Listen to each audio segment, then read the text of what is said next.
Hello दोस्तों, good morning. स्वागत है एक बार फिर से आप सभी का Mishra ji technical YouTube channel में। दोस्तों आज है 23 अगस्त और आज की इस वीडियो में हम लोग जानेंगे 23 अगस्त 2020 के करंट अफेयर के सभी इंपॉर्टेंट क्वेश्चंस के बारे में। पूरी वीडियो ध्यान से देखिएगा, पूरी वीडियो आपको डिटेल में अच्छे से समझाई गई है। वीडियो को पसंद आने पर इसको लाइक और शेयर जरूर कर दीजिएगा। अगर आप चैनल पर पहली बार आए हो तो चैनल को सब्सक्राइब भी कर देना, बेल आइकन को प्रेस करना मत भूलना, जिससे आने वाली वीडियोज़ का नोटिफिकेशन आपको प्रॉपरली मिलती रहे। चलिए बात करते हैं लास्ट डे के क्वेश्चंस की। लास्ट डे का हमारा पहला क्वेश्चन था, भारत के सबसे युवा प्रधानमंत्री राजीव गांधी जी कितने वर्ष की उम्र में प्रधानमंत्री बने थे? तो ये 40 वर्षों की उम्र में बने थे भारत के सबसे युवा प्रधानमंत्री। स्टेट बैंक ऑफ इंडिया ने यस बैंक में कितने शेयर खरीदे हैं? तो 725 करोड़ शेयर 7,225 करोड़ रुपए में और 49% हिस्सेदारी के साथ खरीदे थे एसबीआई ने। इन दोनों क्वेश्चन के बारे में जिन लोगों ने करेक्ट और डिटेल में आंसर किया है, ऐसे टॉप 15 लोगों के नाम मैं आपको वीडियो के एंड में बताऊंगा। चलिए अब बात करते हैं आज के दिन के हमारे पहले क्वेश्चन की। आज का हमारा पहला क्वेश्चन है, उत्तर प्रदेश ने बुंदेलखंड जल संकट को हल करने के लिए किससे साझेदारी की है? तो अभी हाल ही में उत्तर प्रदेश सरकार ने दोस्तों बुंदेलखंड जल संकट यानी बुंदेलखंड के जो सूखा प्रभावित क्षेत्र हैं उस जल संकट से निपटने के लिए, वाटर क्राइसिस से निपटने के लिए इजराइल के साथ समझौता किया है। इजराइल सरकार के साथ एक हस्ताक्षर किया है समझौते पर, और इस समझौते का नाम है सहयोग की योजना। तो सहयोग की योजना नाम का प्रोजेक्ट चलाया जाएगा इजराइल सरकार और उत्तर प्रदेश सरकार के जरिए। ठीक है, सहयोग की योजना। इस सहयोग की योजना से दोस्तों लेटेस्ट एग्रीकल्चर टेक्नोलॉजी का यूज किया जाएगा, जैसे ड्रिप सिंचाई का वगैरह का। उसके बाद बुंदेलखंड को जल संकट से उबारा जाएगा। ठीक है, इस प्रोजेक्ट के तहत बुंदेलखंड में ना सिर्फ भूजल प्रबंधन किया जाएगा बल्कि सिंचाई, पीने योग्य पानी और भी जो भी पानी से संबंधित ज़रूरतें होंगी वो भी पूरी की जाएंगी। ठीक है, तो इजराइल के साथ समझौता किया किसने? उत्तर प्रदेश सरकार ने। अब चलिए हम लोग कुछ पॉइंट रिवीजन कर लेते हैं। जैसे अभी इजराइल से रिलेटेड क्वेश्चन आया था कि इजराइल ने यूएई के साथ समझौता किया था, शांति समझौता। ठीक है, अमेरिका में हुआ था और यूएई बन गया था इजराइल के साथ शांति समझौता करने वाला पहला खाड़ी देश। ये तो आपको इजराइल से पहला पॉइंट याद रखना है। दूसरा, भारत से रिलेटेड अगर बात करें तो भारत ने इजराइल के साथ मिल करके एक 30 सेकेंड में कोविड टेस्टिंग के एक किट कहें या कहें डिवाइस बनाने पर समझौता किया है। ये दोनों देश मिल करके बना रहे हैं, जो कि वॉइस और सांस के जरिए कोविड-19 टेस्टिंग करेगा। ठीक है, 30 सेकेंड में दुनिया का फास्टेस्ट कोविड-19 टेस्टिंग ये किट होगा या डिवाइस होगा। ओके, अब उत्तर प्रदेश से भी रिवीजन कर लेते हैं कुछ चीज़ें। अभी इजराइल को हम लोग वर्ल्ड मैप में देखेंगे। उत्तर प्रदेश की बात की जाए तो अभी उत्तर प्रदेश से एक क्वेश्चन आया था कि उत्तर प्रदेश के वाराणसी शहर में दोस्तों एक है मंडुआडीह रेलवे स्टेशन। अब इसको बनारस रेलवे स्टेशन के नाम से जाना जाएगा। इसके साथ ही उत्तर प्रदेश सरकार ने अभी हाल ही में एक नई इलेक्ट्रॉनिक विनिर्माण नीति की घोषणा की है, इसको भी आपको याद रखना है। तो पहले तो बात कर लेते हैं यूपी की। यूपी की राजधानी लखनऊ, ये रहा उत्तर प्रदेश मैप में। योगी आदित्यनाथ बीजेपी पार्टी से यहाँ के हैं चीफ मिनिस्टर। आनंदीबेन पटेल जी यहाँ की हैं गवर्नर। इन्हीं को मध्य प्रदेश का भी मिला है एक्स्ट्रा चार्ज।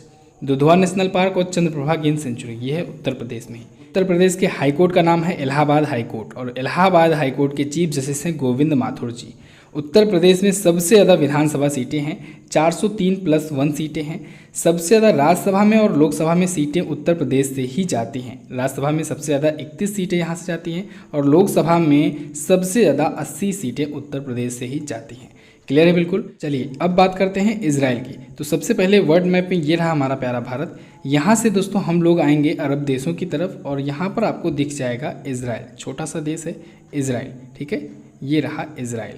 इधर जॉर्डन है, इधर है लेबनान। अच्छा, लेबनान से बात की जाए तो लेबनान की राजधानी बेरूत में ही अभी अमोनियम नाइट्रेट के एक स्टोरेज में धमाका हुआ था। ठीक है, इसको भी याद रखिएगा।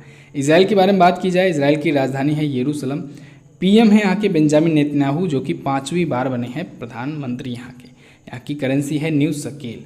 क्लियर है। और मैंने आपको उस दिन बताया था कि खाड़ी देशों के बारे में अगर पूछा जाए तो खाड़ी देश आप बताएंगे इधर खाड़ी के बगल वाले देश को। ठीक है, तो ये है खाड़ी देश। और अगर आपसे पूछा जाए अरब देश कौन से हैं तो ये सारे कंट्री ले लीजिएगा और इधर का ये बेल्ट ले लीजिएगा। यानी अफ्रीकन कॉन्टिनेंट में भी कुछ देश ऐसे हैं इधर के जिनको अरब देश कहा जाता है। क्लियर है बिल्कुल। अगला है, किस राज्य ने एक संकल्प बुजुर्गों के नाम नामक अभियान शुरू किया? तो अभी हाल ही में मध्य प्रदेश ने एक संकल्प बुजुर्गों के नाम का एक कैंपेन शुरू किया है। एक संकल्प बुजुर्गों के नाम मध्य प्रदेश की छतरपुर पुलिस द्वारा इसे शुरू किया गया है। किसके द्वारा? मध्य प्रदेश की छतरपुर पुलिस के द्वारा। दोस्तों, इस कोविड-19 महामारी के दौरान घर में जो अकेले रह रहे सीनियर सिटीजन्स हैं, बुजुर्ग हैं, या फिर जो असहाय लोग हैं जिनके परिवार नहीं हैं, ऐसे लोगों की मदद करने के लिए ये शुरू किया गया है कैंपेन एक संकल्प बुजुर्गों के नाम। इस कैंपेन के थ्रू पुलिस जो होगी, छतरपुर पुलिस, वो सीनियर सिटीजन्स को भोजन से कराने से लेकर के उनके स्वास्थ्य देखभाल से लेकर के रहने खाने की सारी व्यवस्थाएं करेगी। ठीक है, तो इसीलिए ये शुरू किया गया है ये कैंपेन एक संकल्प बुजुर्गों के नाम। ओके, चलिए मध्य प्रदेश आया है तो मैप में देख लीजिए, ये रहा मध्य प्रदेश। मध्य प्रदेश की राजधानी भोपाल। शिवराज सिंह चौहान बीजेपी पार्टी से यहाँ के हैं करंट टाइम पर चीफ मिनिस्टर। गवर्नर के रूप में आनंदीबेन पटेल जी हैं, अतिरिक्त प्रभार इनको मिला हुआ है, उत्तर प्रदेश की ये गवर्नर हैं। अच्छा, अभी कुछ दिन पहले एक अफवाह फैली थी कि लक्ष्मीकांत वाजपेयी जी को बना दिया गया है मध्य प्रदेश का गवर्नर, लेकिन इस बात का उन्होंने खुद ही खंडन किया है। आप इमेज देख सकते हैं, उन्होंने खुद ही कहा है।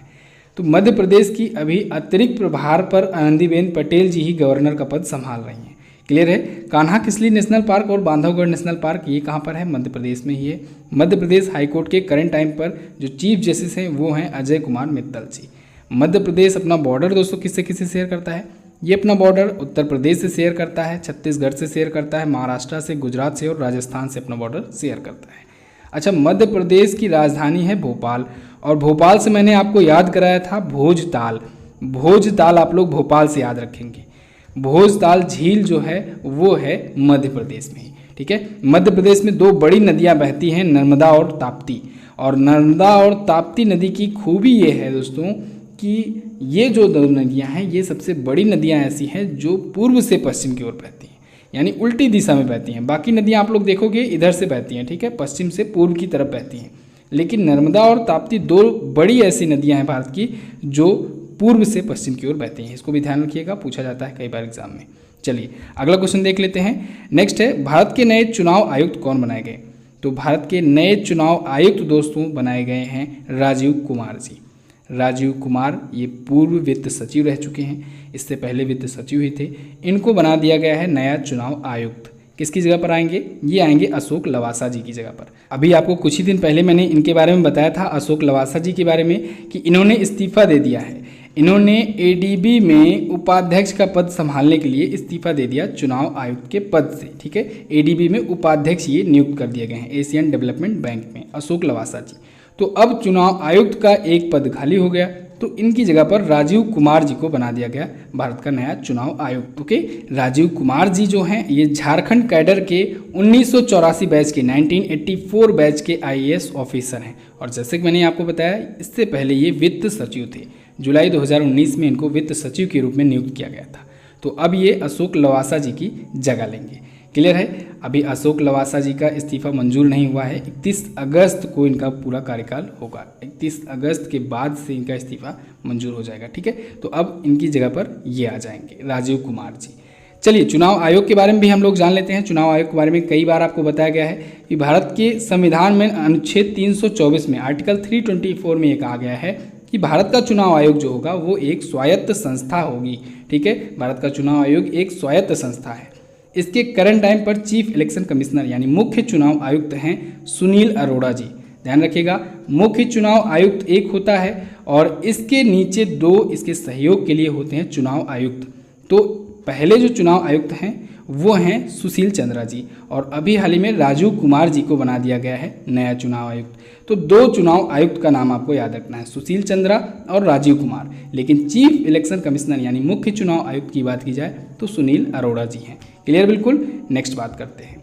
अगला, हाल ही में चेतन भगत ने अपनी कौन सी पुस्तक लॉन्च करने की घोषणा की? तो अभी हाल ही में चेतन भगत ने अपनी एक बुक लॉन्च करने की घोषणा की है, वन अरेंज्ड मर्डर।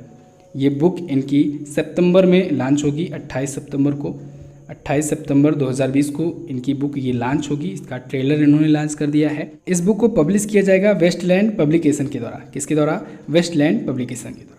दोस्तों, चेतन भगत जाने माने भारत के ऑथर हैं और इनकी किताबों पर कई फिल्में भी बन चुकी हैं, इस वजह से भी ये चर्चे में रहे हैं। आज मैं आपको बहुत ही इंपॉर्टेंट चीज़ बताने जा रहा हूँ। इनकी कुछ फेमस बुक्स का नाम आपको बता दे रहा हूँ, जिनका नाम आपको याद रखना है, पूछा जाएगा जरूर एग्जाम में। चलिए, तो सबसे पहले टू स्टेटस का नाम याद रखिएगा।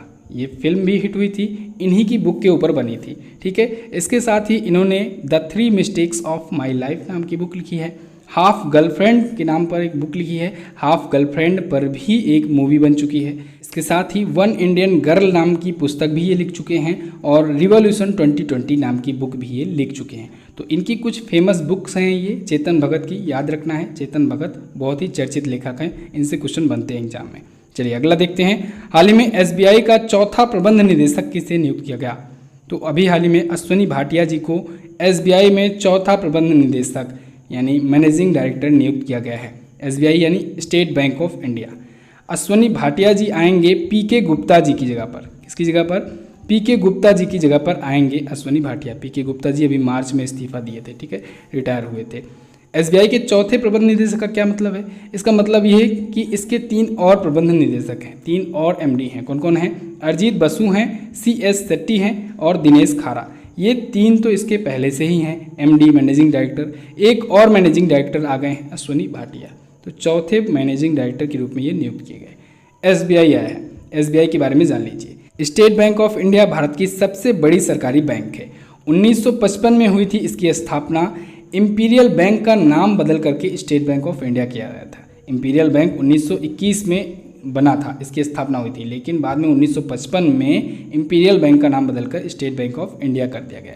मुंबई में इसका हेडक्वार्टर है और अध्यक्ष हैं SBI के रजनीश कुमार जी।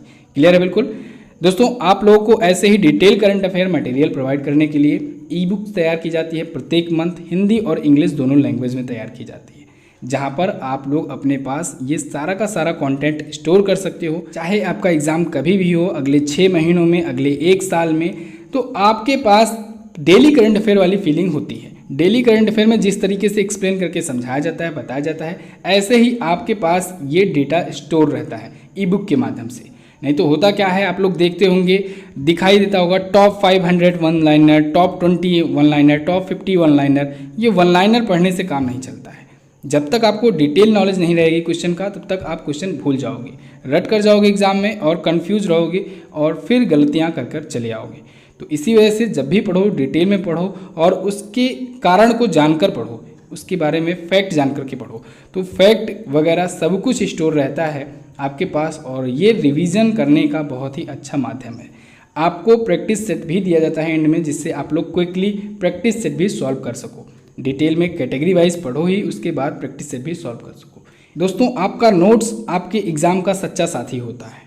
तो आप लोगों का टाइम बचाने के लिए आपके लिए मैं नोट्स तैयार कर दिया करता हूँ और हर एक चीज़ कैटेगरी वाइज तैयार किया करता हूँ। पिछले 11 महीनों से आपके लिए ई-बुक तैयार की जा रही है। तो पिछले 11 महीनों की ई-बुक्स अवेलेबल है MGT ऐप पर। आप लोग अगर नहीं लिए हो तो जा करके उसे ज़रूर परचेज करो। कॉम्बो ई-बुक ऑफर में जाइएगा तो आपको ऑफर्स वगैरह भी मिल जाएंगे। चलिए बात करते हैं अगले क्वेश्चन की।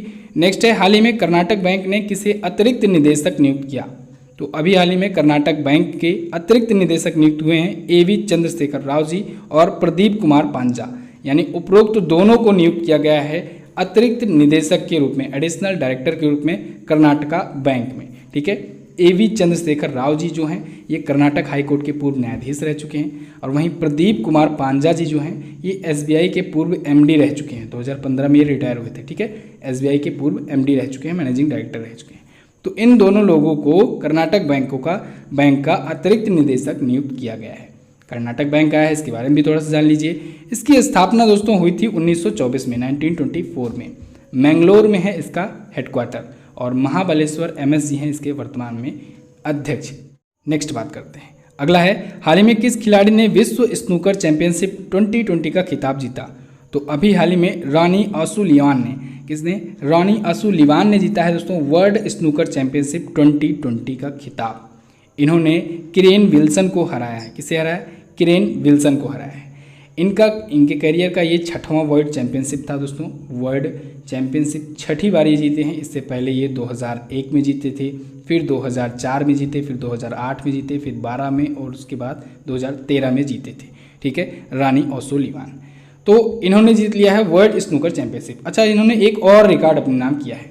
इनकी उम्र है दोस्तों 44 वर्ष और 44 वर्ष की उम्र में इन्होंने वर्ल्ड स्नूकर चैंपियनशिप जीत करके दूसरे सबसे बुजुर्ग व्यक्ति बनने का रिकॉर्ड बना लिया है। ठीक है, यानी कि इतनी ज़्यादा उम्र में वर्ल्ड स्नूकर चैंपियनशिप इनसे पहले एक और व्यक्ति ने ही बनाया है, जीता है। ठीक है, तो वर्ल्ड स्नूकर चैंपियनशिप जीतने वाले दूसरे सबसे बुजुर्ग व्यक्ति बन गए हैं। पहले कौन थे?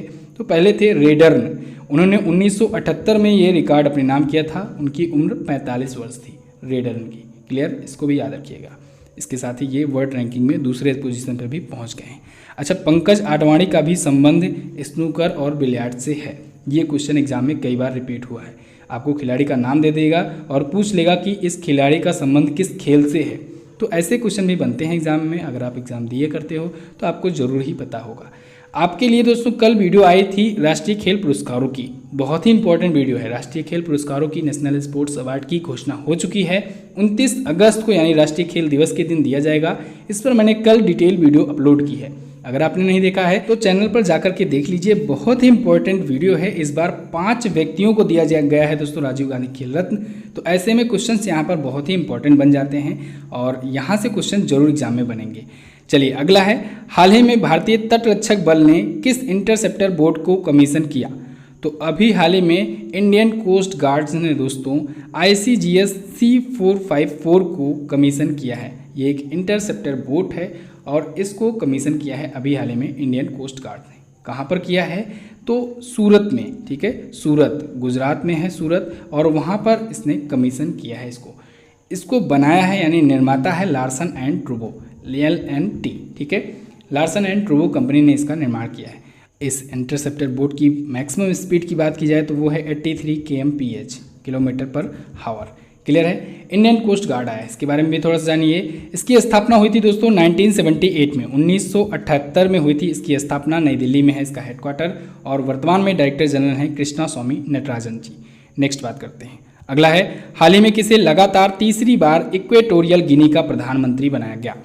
तो अभी हाल ही में लगातार तीसरी बार इक्वेटोरियल गिनी के प्रधानमंत्री दोस्तों बन गए हैं फ्रांसिस्को पास्कल एसुए। इनका पूरा नाम है दोस्तों फ्रांसिस्को पास्कल इएगुए ओबामा एसुए। क्या है? फ्रांसिस्को पास्कल इएगुए ओबामा एसुए, ये इनका पूरा नाम है। ये बने हैं इक्वेटोरियल गिनी के लगातार तीसरी बार प्रधानमंत्री। अभी हाल ही में इन्होंने 14 अगस्त 2020 में ही अपनी सरकार भंग कर दी थी। विरोध चल रहे थे, इस वजह से आर्थिक मंदी की वजह से 14 अगस्त 2020 को इन्होंने अपनी सरकार भंग कर दी थी, लेकिन फिलहाल फिर बन गए हैं ये PM। ठीक है, पहली बार ये बने थे 2016 में PM वहाँ के। क्लियर। चलिए अब आया है इक्वेटोरियल गिनी, तो हम लोग इसके बारे में जान लेते हैं। वर्ल्ड मैप में इसकी पोजीशन कहाँ पर है? तो सबसे पहले ये रहा हमारा प्यारा भारत। यहाँ से दोस्तों हम लोग आएंगे अफ्रीकन कॉन्टिनेंट में, अफ्रीका महाद्वीप में। तो अफ्रीका महाद्वीप में आपको यहाँ पर मिल जाएगा एक छोटा सा इक्वेटोरियल गिनी। ध्यान रखिएगा, इक्वेटोरियल गिनी की यहाँ पर बात हो रही है। ये छोटा सा जो कंट्री है, छोटी सी कंट्री है, इसी को कहा जाता है इक्वेटोरियल गिनी। ठीक है, तो यहीं के प्रधानमंत्री अभी नए नियुक्त हुए हैं। एक है गिनी रिपब्लिक ऑफ गिनी, वो दूसरा है। ठीक है, वो कहाँ पर है? वो यहाँ पर आपको दिख जाएगा गिनी। इसे रिपब्लिक ऑफ गिनी कहते हैं, लेकिन ये वाला जो गिनी है ये इक्वेटोरियल गिनी है। तो दोनों अलग अलग है, दोनों में अंतर है, आप लोग ध्यान रखिएगा, लेकिन दोनों ही अफ्रीकन कॉन्टिनेंट में है। इक्वेटोरियल गिनी की अभी बात हो रही है इस क्वेश्चन में, और इससे पहले गिनी से रिलेटेड क्वेश्चंस आया करते थे। ठीक है, इक्वेटोरियल गिनी की कैपिटल यानी राजधानी है दोस्तों मलाबो। यहाँ की करेंसी होती है CFA फ्रैंक। क्या है? CFA फ्रैंक है यहाँ की करेंसी। और यहाँ के प्रेसिडेंट हैं तेओदारो ओबियांग। कौन? तेओदारो ओबियांग है यहाँ के करंट टाइम पर प्रेसिडेंट। चलिए अगला देखते हैं। नेक्स्ट है, किस यूनिवर्सिटी के छात्रों ने कृषि नवाचार के क्षेत्र में गांधीवादी युवा तकनीकी नवाचार पुरस्कार 2020 जीता? तो अभी हाल ही में चितकारा यूनिवर्सिटी के स्टूडेंट्स ने कृषि नवाचार यानी एग्रीकल्चर इनोवेशन के फील्ड में सेक्टर में गांधीवादी युवा तकनीकी नवाचार पुरस्कार 2020 जीत लिया है। कृषि नवाचार के फील्ड में, एग्रीकल्चर इनोवेशन के सेक्टर में। अच्छा, चितकारा यूनिवर्सिटी के नाम एक और रिकॉर्ड इसी के साथ बन गया है। इस अवार्ड की लिस्ट में जगह बनाने वाला ये एकमात्र गैर IIT, गैर NIT और गैर IISc इंस्टीट्यूट बन गया है। यानी कि ना ही ये कोई IIT संस्थान है, ना ही ये NIT है, ना ही ये IISc है। ठीक है, ये चितकारा यूनिवर्सिटी ऐसी पहली यूनिवर्सिटी बन गई है। तो इस लिस्ट में शामिल होने वाली, ये भी रिकॉर्ड इसके नाम ये याद रखिएगा। चितकारा यूनिवर्सिटी है कहाँ पर? ये यूनिवर्सिटी है दोस्तों पंजाब में, और इसकी स्थापना की थी डॉक्टर अशोक चितकारा और डॉक्टर मधु चितकारा ने।